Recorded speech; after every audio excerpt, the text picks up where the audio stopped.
Hey, McCall, how are you? I'm good, Kirstie. How are you doing today? Doing great. This is going to be a fun day. We've got kids going back to school, so we figured why not bring back one of our favorite places that kids can go, which is Boonshoft Museum of Discovery.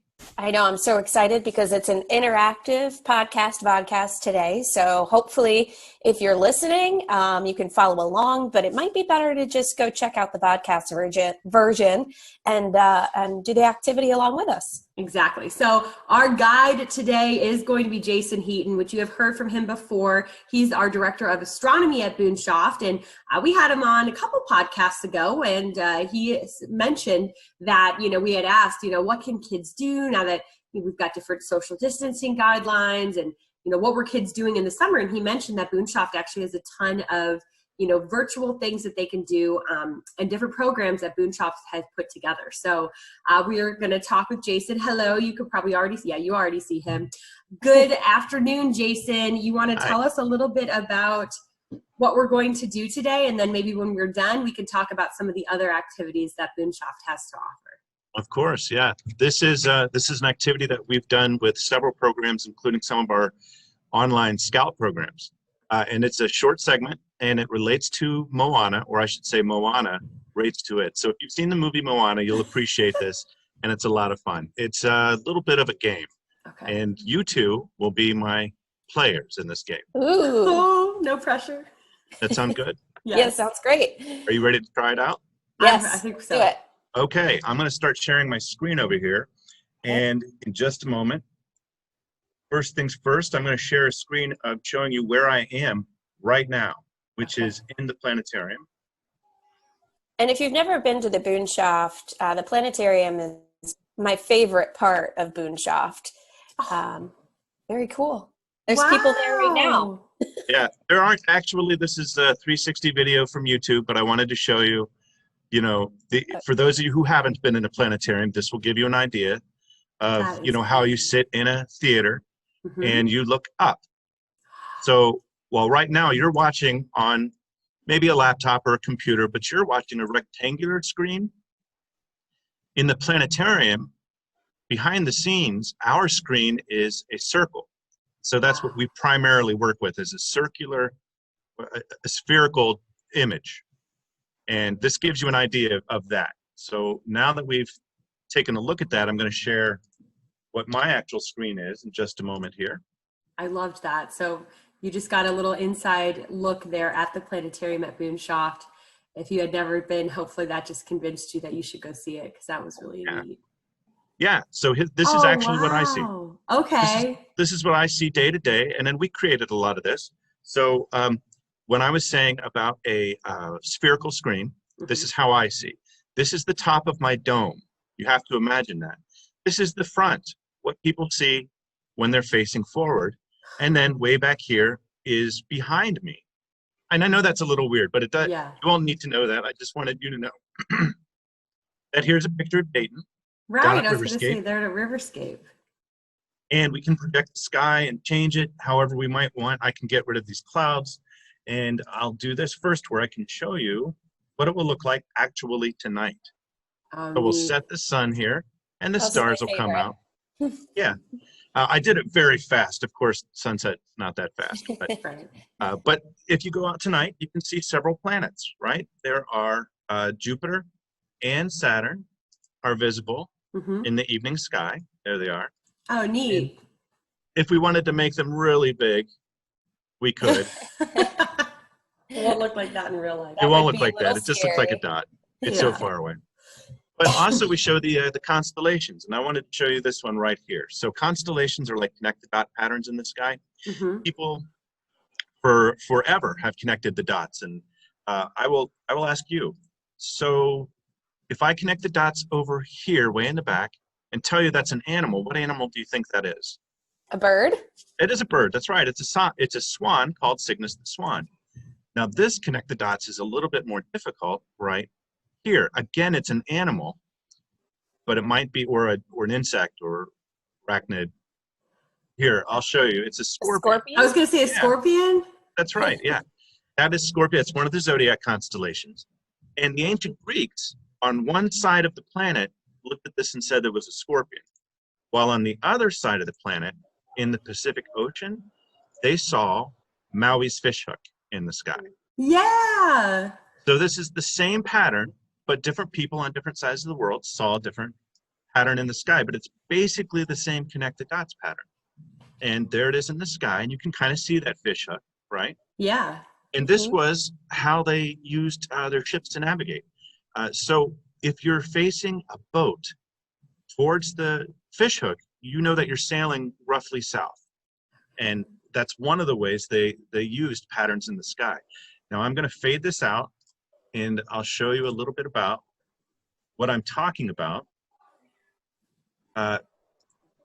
So this is a navigation program that we do. And the program is about how you can use the stars to navigate yourself, and how people still do this today. But we emphasize this time period, a couple hundred years ago, when people discovered that in the Pacific Ocean, there were people all over the Pacific Ocean, and it's vast, right? The Pacific Ocean could mean Hawaii in the northern hemisphere, Tahiti in the southern hemisphere.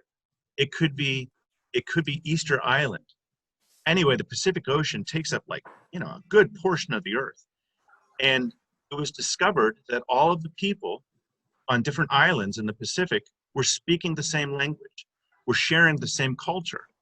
And slowly it was discovered that they must be talking to each other, that they must be traveling between the different islands, just like in the movie Moana, right? They were explorers. And so what did they use? How did they get across these vast distances? They used boats, of course. Yeah. And they used the wind, they used waves, and of course they used the stars, which they memorized, just like in a planetarium. That's so cool. So in the planetarium here, I have stars I can watch. Now let me take this away. I will fade this out for a moment, and you guys will help me with a little game. So these voyages were huge, right? They were, I forgot one thing. These voyages were massive, right? I can put up my night sky again, and we can launch ourselves above the Earth to see how much of the world actually is the Pacific Ocean. We can count down. 5, 4, 3, 2, 1. We just launched into space. Whoa! All right. And I'm going to hover over Hawaii in just a moment. We're in space. So these voyages were not little voyages. They were massive. So this is Hawaii. And now here is, say, we're hovering over Tahiti.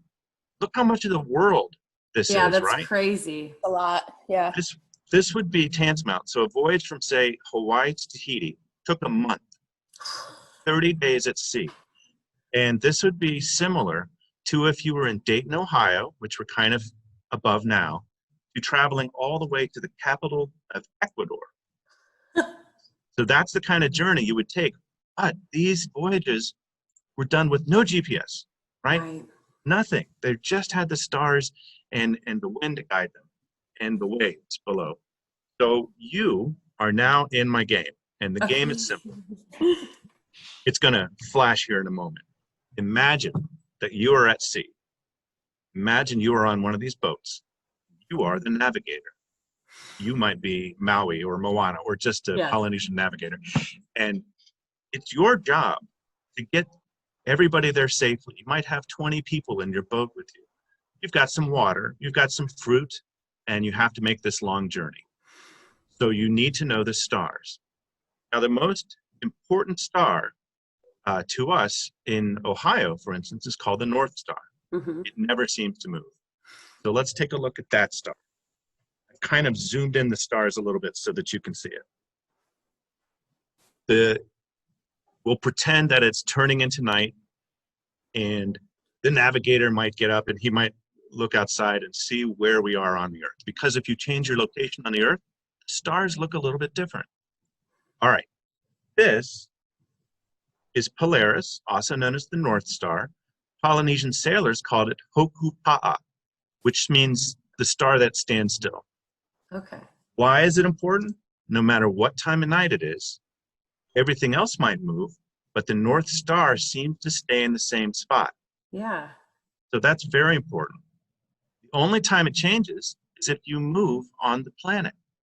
So if you are, say, in Hawaii, the North Star would be here, but if you're in Tahiti, it's all the way below the horizon. This is called the meridian. It's an imaginary line in the sky, but this represents 20 degrees north, the latitude of Hawaii, which is, where Hawaii is, up or down above the equator of the Earth. We are going to imagine that we're taking this little voyage. We can do it like this. So imagine you got in a boat and we start to travel. Day after day, the North Star travels a little bit farther south. So when you wake up, the North Star is a little closer to the horizon. And each day it's like this. Now, finally, when you reach Tahiti, which is a vast distance away, Tahiti, the North Star is no longer visible at all. You can't use this. You have other patterns that you need, like the Southern Cross. Then you reach this island, and you have a big party, right? And then you celebrate, you trade, you do whatever, and then you come back, and you have to get to the exact same latitude on the Earth. And so this is how the game works. I'm going to do this again, but I'm going to have you tell me when to stop when we reach 20 degrees latitude. So I'm going to show you, if you look at my screen again, you guys have heard of this or you've seen this symbol before? What do you think of when you see this? Like hang loose sometimes? Hang loose, Yeah. right. Yeah. Like, yeah. This is like a navigational tool. They used it to measure the stars. So if you put this finger at the horizon, this would be where the North Star was. In Hawaii, it would be this far if you held your hand up like this. It's called the shaka symbol. What I need you to do is figure out a way, whatever your method might be, figure out when I feel like I'm having when we're at exactly 20 the horizon. Okay, I got it's it, okay. McCall. You think you got it? I think I got it too. So kind of memorize when the North Star is at 20 degrees. Are you ready? Okay. You think? Yeah. All right, let's go. All right. So again, get in our boat. We've loaded up exactly or pretty close to 30 days worth of supplies. And we need to make it to Tahiti. And once we get there, we'll trade. Sometimes they might trade rock from Hawaii. There was special rock found on their volcanoes. But then when they came back, it was very important that they got close to that 20-degree mark. If they, for some reason, were more than a few degrees off, they would run out of water or run out of other supplies. Right. And I will let you know. I'm going to stop talking just a minute, and both of you tell me when to stop. Okay. And I'll just wait for you to say stop, and I'll stop it immediately. Almost. Stop. Stop? Okay. Now remember, the life of your crew depends upon this. No, keep going. No, keep going. Keep going. The captain says keep going. I didn't say anything. It was the wrong I start. did. Stop now. Stop. Stop. Is that? Both Are of you good? agree? I'm panicking over here. Are you? Keep going a little bit more. Okay. Here we go. A little more. Hang on. And stop. Okay. Are you ready to see how you did? Yes. If you're more Okay, than you're right. If you're more than 4 degrees off, you might run out of water. Within 4 degrees, you'll be safe. You and your crew will be safe. Let's see how you did. Well, I definitely sunk the ship. You are exactly right. You did it. You survived. And you are now the hero of your entire crew. You did it. I did not. My people did not make it. That's why we're a team, McCall. If we were on a boat together, we always refer to each other. Yeah. Well, you did it. That's the important thing. And you did a great job. I'm going to stop sharing the screen now. Okay. Well done. That is so cool. Yeah, you learn a little bit and you play a game at the same time. And there's things that are relevant to today as well. For instance, astronauts had to learn the stars in case all of their navigation equipment went out. Oh, that would be so scary. Right. It's been more of a panic attack than fake. Yeah, except imagine for a moment, I'll share my screen one more time here. Imagine that this was your view of the sky. You've got all of these things in the way, and you have to look out the portals your windows and be able to navigate just in case. Know where That to is point, crazy. right? So people still use the stars to navigate even today. The stars will stay the same throughout most of your life. So just the planets and the moon, and so forth, move. Hey, I have one more thing right here. Okay. That This was fun, by is- the way. That was very fun. This is a Micronesian shell map. So this isn't the same as Polynesia. This is a real artifact from our collections department. Cool. Oh, These are islands. Okay. These are, well, these might be currents and so forth. Mm-hmm. But this is an actual piece people would use to navigate boats Oh, once upon a time. wow. That is really neat. That Yeah. is cool. So That's like their GPS. exactly, yeah. Most Those primitive maps- GPS. Yeah. Oh my gosh. That Those is maps great. were largely personal. They may be passed from father to son or something like that. And it may have to do with, could be anything from like, oh, we saw this pod of turtles here, Mm-hmm. something. But they're very interesting either way. So that's part of one of the programs that we do, talking about navigation. We have lots of programs like that. That's Have you been? so cool. Yeah? Yeah. What's something you remember from being in the planetarium? I love seeing like what's in the sky tonight Mhm. and always learning different constellations that are up there. When you showed me Maui's fish hook just a few minutes ago, my daughter excitedly, she's almost 4.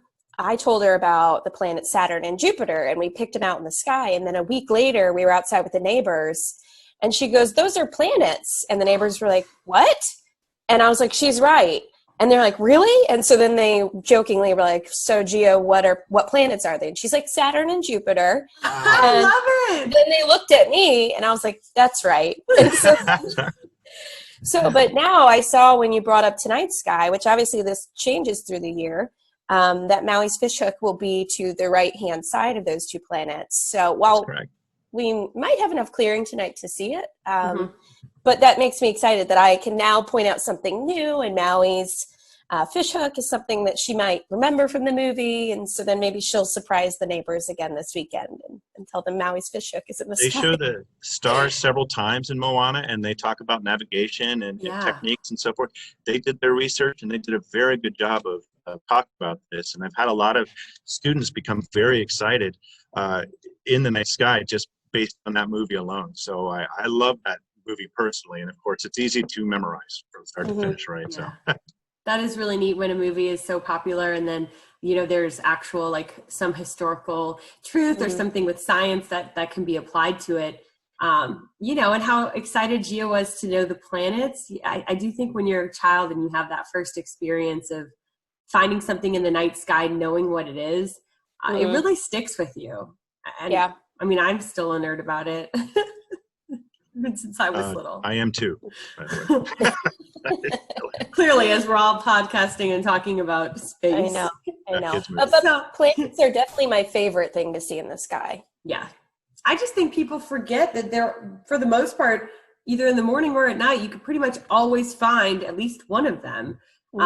It's just fun, and it's a nice steady constant for people to always be able to see Venus early in the morning this time of the year, or Saturn and Jupiter have been out at night for a while now. So that's really neat. So this is something fun that, kids could do. And again, we are adults, and McCall and I, we're super engaged in that activity. We a little sweaty. We struggled a little bit. So what else now that kids are back in school? Some parents are still doing virtual schooling, so they have a lot of time with their kids and they're home. What else is Boonshoft doing now that we're right back into the back to school mentality? We have a number of things that I should probably mention. One, as our facilities are opening slowly up again, piece by piece, we are starting to do live shows again here in the planetarium. That's great. They're not announced, they're not on the schedule yet, but if somebody's here, we'll do them. And we have a number of shows that we're showing. But as far as online, we have our new learning pods, call it, and we have distance learning for schools and teachers, and we have a number of different interesting things coming up. But learning pods are the thing that I would definitely want to mention right now, because Boonshoft, we had our summer camps. They were pretty successful. We closed off entire areas of the museum that were pretty interactive, and we just dedicated that to campers and school children. And now we're doing that. So we've got several students right now, and they come in, and it's a safe environment, which is sanitized multiple times a day, and there's, you know, distancing between the students. And we just go through student by student, helping them, because some schools are operating virtually, right? You meet with the teacher. Others, you do all the work on your own or with the parent or guardian. Mm-hmm. And so all the students have a different plan. And so we just have a member of the staff work with them. And we also have brain breaks, and of course, field trip day, which is where they get the whole museum to themselves. Nice. So that's kind of fun too. But yeah, we have learning pods, which you can check out on the website, are something we're heavily invested in, since people need a place, a safe place, right, to send their kids, and they know that they're getting the enrichment and the engaging activities. So we have brain breaks, and yeah, that'll be my job sometime in the next couple of weeks. I'll be working with the kids in the pods. That is really neat. Mm-hmm. What a great opportunity for people to be able to take advantage of that. Yeah. Now, I know that, and maybe that's the pods that you're talking about, but the last time we spoke, you mentioned something about kits. So I don't know if it's like people register to be a part of these pods. Are you still doing like learning sessions? Yeah, we have. Scheduled? I'm going to share my website here, since I've got. Yeah. First of all, here's learning pods. Yeah, these are the learning pods, which you can find on our website. And I'll stop sharing that. We also have digital programming, which is, oh my, I've got so many tabs open, I can't help you right now. Sounds like my computer desk. Right. Yeah, Boonshoft At Home, these are virtual programs. Oh, wow. So if something fits, something you're learning about right now, we can supplement that. We've got all of these different activities, and they usually have a video related to them. Mm-hmm. And most of the time, an activity guide, which you can download, print out, or work on. And these are all aligned to standards and so forth. And then, of course, we have our animals, which people just love to look at, the sloth and so forth. So we've got in-depth things that you can check out on our YouTube page. But you were talking about specifically, McCall, you were mentioning our Camp in a Box program. Yes. So for the summer camp, we offered in-house camps, and we also offered these sort of distance learning camps. So you would order a kit, we would send it to you, and then you could either go have instruction from the Boonshoft over the internet, or just do it on your own. And those camps are still available. Nice. So they're not with the online instruction, but you can purchase the materials from the camps. You can get them from either our gift shop or Sunwatch gift shop or our website. Personally, I like the backyard astronomy camp, but I think probably the most fun, I don't want to pick one, but Wizard STEM. Yeah. Wizard STEM is a great camp. So kids It really sounds like cool. It does. that. It is cool. So, Jason, obviously the pandemic has impacted everybody. We've talked about, McCall and I, how it's impacted our job, but has it allowed for you at Boonshoft to maybe really push yourselves and your staff to think outside of the box, to still be available and relevant and interesting to the community? Absolutely. I think I had an internet glitch there for a moment. Okay. It has definitely impacted. Yeah. Because the first thing was we had to take down a lot of the interactives. Mm-hmm. And then we put up some of the interactives again with extensive cleaning. And we also took out things on the floor and started designing. I think we lost you, Jason. New activities. Think like a few days. Okay. Go ahead. All the exhibits are starting to change. Of course, we're adapting to this. So if you visit us again, our kids' place now looks a little bit different. It has floor activities instead of the same hands-on activities we used to have. So I know you lost me a couple times. Did I answer the question? You did. We got most of it. Yeah. We got most of it. Yes, we did. Okay. That is that's interesting, and you got to do what you have to do during this time, and that's wonderful that you guys really made the effort to make sure that you're still here for the community, because it really is special that we get to have Boonshoft in this area. It is, and it's not. It's supported by the people in the community. That's why we do that. So I should mention that just in a couple of days. When does this air? A couple of days from now? Friday.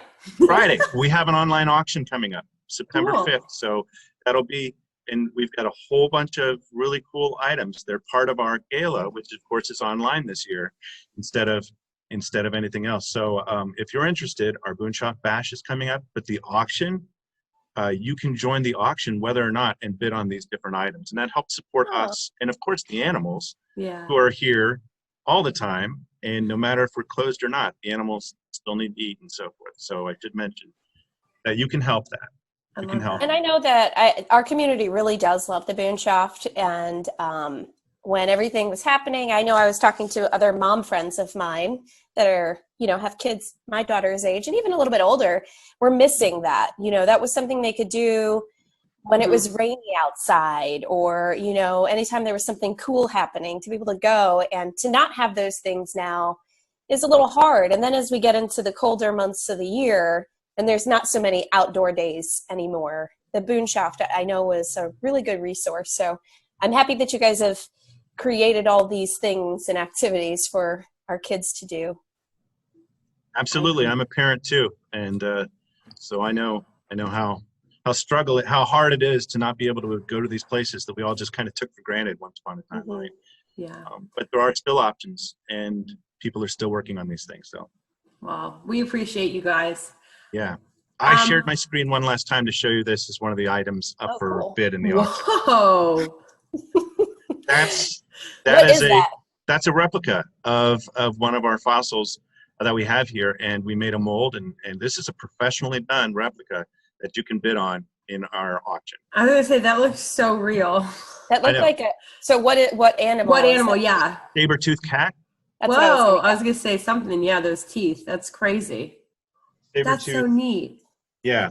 I wonder what my husband would say if I bid a ton of money and got that in the mail. Well, there are a lot of cool things, from paintings to other made by naturalists and things. Just check it out online if you're really interested in the auction. But there's some cool stuff. Well, I like it because you could get something really cool. Like that's really cool to me. And you get to support something that's local and is for the entire community. Yeah. Right. Oh. Well, Jason, thank you so much for joining us today. I love doing our activity. And thanks for filling us in on what Boonshoft is doing now that we're getting back into school, how you guys are, changing your exhibits, opening things back up. It's always nice to be able to check in with you. And of course, we've got Boonshoft, the website. We'll put that on our web story. Boonshoft also has a Facebook page, so you can look at some of the pictures like that auction item that he just sent us. And if you are listening, hopefully this was still pretty easy to listen to. We tried to be descriptive when we all spoke, but if not, you can of course watch this on our WHIO streaming app. But thank you, Jason, and I'm sure we'll connect with you again as we continue through this school year, maybe get back into winter, talk about some winter sky events that will be going on. I think that's always fun. Of course, I'd be glad to. Thank you. All right, well, join us next time for another episode of Cloudy with a Chance of Podcast. Don't forget, you can listen to us on Apple Podcasts, Google Play, as well as Stitcher and WHIO.com. And for all of the video versions of these episodes, you could watch them on our WHIO app. It is free on your streaming device. So we'll see you next time.